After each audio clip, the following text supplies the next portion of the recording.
شیر محمد عباس ستانکزی د بهرنیو چارو سیاسي مرستیال وایي د هیواد د پرمختګ لپاره دینی او عصري زده کړو ته جدي اړتیا ده. ښاغلی ستانکزی دغه خبرې کابل کې د عبدالله ابن مبارک د اسلامي جامع په فراغت غونډه کې وکړې. دوی به په عصري ټکنالوژي او عصري تخنیک باندې به ځان سمبالوي.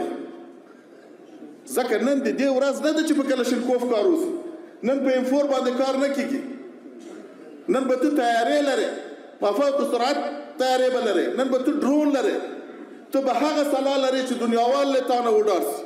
کابل کې د لویې جرګې د خیمې تالار په وروستیو کلونو کې د سیاسي غونډو پر ځای د دا ډول علمي غونډو د فراغت د مراسمو کوربه وي. د عبدالله ابن مبارک اسلامي جامع د لویې او وړې دورې د 430 تنو فارغ شوو طالب العلمانو دریمه دوره فراغت غونډه هم د لویې جرګې د خیمې په تالار کې جوړه شوې وه.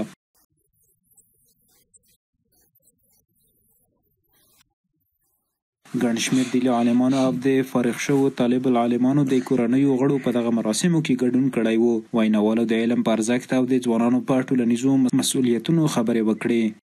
نن د تاسو سره باندې په پرې کې وښودل شوه العلماء ورثة الانبیاء، نو اوس دا مسؤلیت هم دومره دروند شوی لکه څومره چې دا په دین کې مقام ده. الله العالمین دې موږ او تاسو ته د علم د زده کولو هغه شوق په زړه کې واچوي. تر مرګه پورې باید موږ تاسو طالبان واوسو، تر مرګه پورې باید موږ او تاسو د علم د زده کړې په طرف باندې روان وو. یادونه وړ ده چې د هیواد په ټولو علمي مرکزونو کې د دیني او عصري زده کړو لپاره ښه زمینه برابره شوې ده. هیوادوال هیله مند دي چې د نجونو لپاره د هم د ښوونځیو او پوهنتونونو دروازې پرانیستل شي، ترڅو ټولنه کې نور هم غوره پرمختګونه رامنځته شي.